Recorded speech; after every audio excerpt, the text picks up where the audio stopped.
என்னங்களா? அட உன்னைத்தவா ஆள் 6-7 அடி இருந்துட்டு அரைமுடி தேங்காய் குடிஞ்சு பொறுக்கிட்டு இருக்கியா? தப்பு இல்லையா அது? மனுஷனா பிறந்தா ஒரு லட்சியத்தோட இருக்கணும். அண்ணா குடிஞ்சு தேங்காய் பொறுக்கிறதுனால லட்சியம் இல்லைன்னு நினைச்சுக்காதீங்க. எனக்கு லட்சியம் இருக்குதுங்க. என்ன பின்னால தெரியுது இல்லைங்க அரமனை. அதுல வேலைக்கு சேரணுமாக்க சொல்லு வேண்டாம் சேர்த்து விடுறேன். இல்லைங்க, அந்த அரமனை ஒரு நாள் எனக்கு சொந்தமாக்கிட்டோம். சாகருக்குள்ள ஒரு இடம் உள்ள போய் பார்த்து வரும்னு சொல்லி அது ஒரு நியாயம் இருக்கு. சொந்தமாக்குறானாம முடியுமாட உன்னால?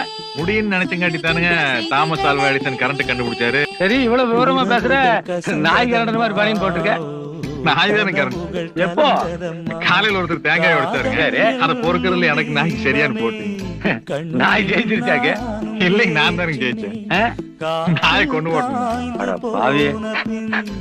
நாயை போய் கொண்டிருக்காம நாம முன்னுக்கு வரணும்னா அப்புறம் நான் என்னங்க மனசு நின்னுங்க ஏறி மிதிச்சு போயிட்டே இருக்க வேண்டியதான்.